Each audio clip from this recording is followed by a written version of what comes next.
আজকে জুম্মার নামাজের দিন যারা দেশ থেকে পালাইছে তারা তো ভাগছে, যারা দেশে আছেন আল্লাহর কাছে মাফ চান।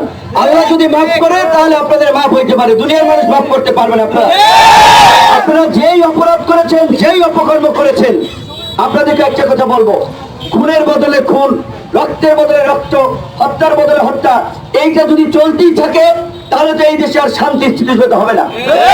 এই আমাদের ছোট ভাইরা, আমাদের সহকর্মীরা এই ফরিদপুরে না, শুধু সারা বাংলাদেশে আমরা 2018 সালে এই কোটা সংস্কার আন্দোলন শুরু করেছিলাম। আমাদের ভাইরা, আমাদের নেতৃবৃন্দ আজকে আবার এই 24 সালে নেতৃত্ব দিয়ে তারা একটা সফল গণ অভ্যুত্থান ঘটিয়েছে।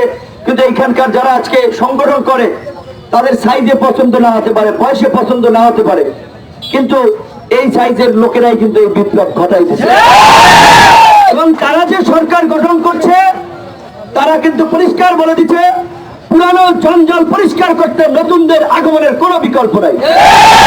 যারা ভালো চিন্তা করছেন, রাজনীতির মাধ্যমে জনসেবা করতে চান, এলাকার মানুষকে কিছু দিতে চান, তাদেরকে বলবো আপনারা রাজনীতিতে এগিয়ে আসুন। রাজনীতি ওই ইয়াবাবদি, বিশ্বু শামসু, আন্ডার রফিক হাসপাতালে গিয়ে যেন চিকিৎসা পায় সেই ব্যবস্থা ডাক্তারদেরকে করতে হবে।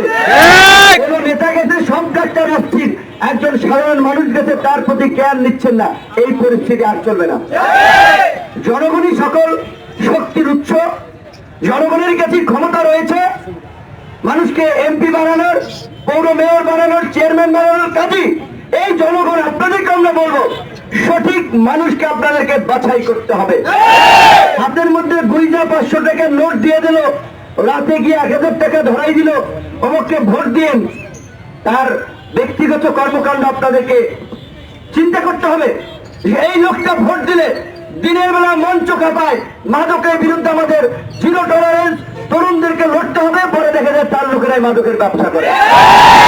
মঞ্চ কাঁপায়, এলাকায় চাঁদাবাজি চলবে না, এই নৈরাজ্য চলবে না, আবার দেখা যায় তাদের লোকেরাই চালায়, তারাই এগুলোর পৃষ্ঠপোষকতা করে।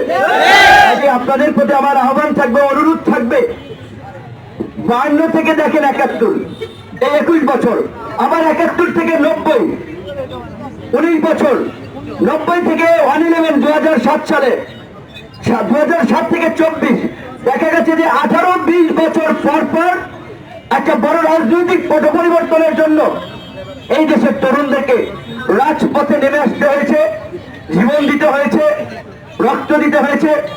এইবারের মতো পরিস্থিতি বাংলাদেশ কখনোই ফেস করে নাই। কাজে আপনাদের আশপাশের যে সমস্ত ভাইরা শহীদ হয়েছে, আহত হয়েছে, এই মুহূর্তে তাদের পাশে দাঁড়ানো, তাদের পরিবারের পাশে দাঁড়ানো আমাদের প্রথম কাজ। দ্বিতীয় কাজ হচ্ছে এই যে পুলিশকে যেভাবে জনগণের বিরুদ্ধে, গণবিরুদ্ধে একটা বাহিনীতে এই সরকার পরিণত করেছিল, আমরা বারবার বলছিলাম এই পুলিশ আমাদের প্রতিষ্ঠান, এই পুলিশ আইন শৃঙ্খলা বাহিনী বা পরিস্থিতি, তারা সমাজের শান্তি শৃঙ্খলা নিয়ন্ত্রণ করে। কাজী পুলিশের যে সমস্ত অফিসাররা এই অপকর্ম করেছে, গুলি চালিয়েছে, জনগণের বিরুদ্ধে দাঁড়িয়েছিল, তাদের বিচার হবে। কিন্তু অন্যান্য পুলিশ কর্মকর্তারা ঢালাওভাবে সবাই অপরাধী না, থানা পুলিশ না থাকলে এলাকার আইন শৃঙ্খলা পরিস্থিতি নিয়ন্ত্রণ করা যাবে না। কাজে আপনারা রাজনৈতিক দলের পক্ষ থেকে নাগরিক সমাজ, সাংবাদিক সমাজ পুলিশকে সর্বাত্মক সহযোগিতা করবেন, এলাকায় যেন শান্তি শৃঙ্খলা তারা প্রতিষ্ঠা করতে পারে।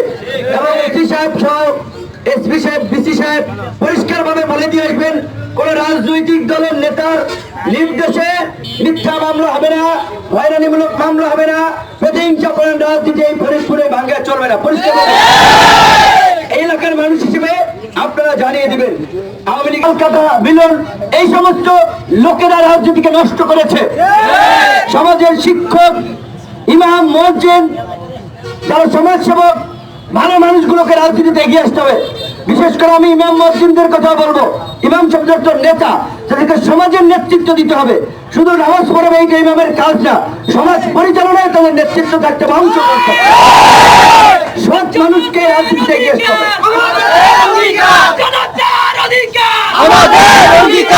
সৎ মানুষকে এগিয়ে আসতে হবে। এইবার যে বাংলাদেশের পরিবর্তন ঘটেছে, এই পরিবর্তন যদি আমরা ধরে রাখতে না পারি তাহলে আমাদের ভবিষ্যৎ অন্ধকার। এবং আল্লাহ কিন্তু এটা বলেছে যে যেই জাতি গোষ্ঠী সম্প্রদায় যেমন তার জন্য তেমন শাসক আল্লাহ দেয়। তো কাজে আপনাদেরকে চিন্তা করতে হবে, আপনারা সমাজে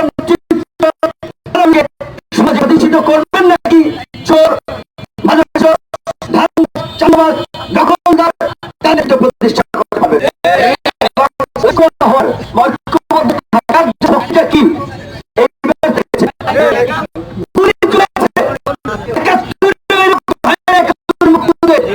যদি সেই সময় পাকিস্তানে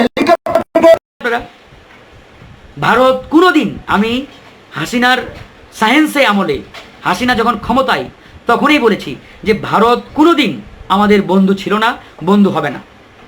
বিএনপি যদি মনে করে ভারত আমাদের বন্ধু, আমাদের সাপোর্ট দিবে, কোনো এক সময় আমাদের ক্ষমতার চেয়ারে বসবে, এটা বিএনপি বোকার স্বর্গে বসবাস করেছে। এটা আমি প্রায় 2 বছর আগে থেকে বলে আসছি। জামাত যদি মনে করে ভারত আমাদের সমর্থন দিবে, সাপোর্ট দিবে বা কোনোভাবে আমাদের পিছনে দাঁড়াবে, তাহলে জামাত মানে ঘুমের ঘরে রয়েছে। কিংবা বিরোধী কোনো দল যদি মনে করে থাকে, তারা বোকার স্বর্গে রয়েছে, আমি সহ, আমরা সহ।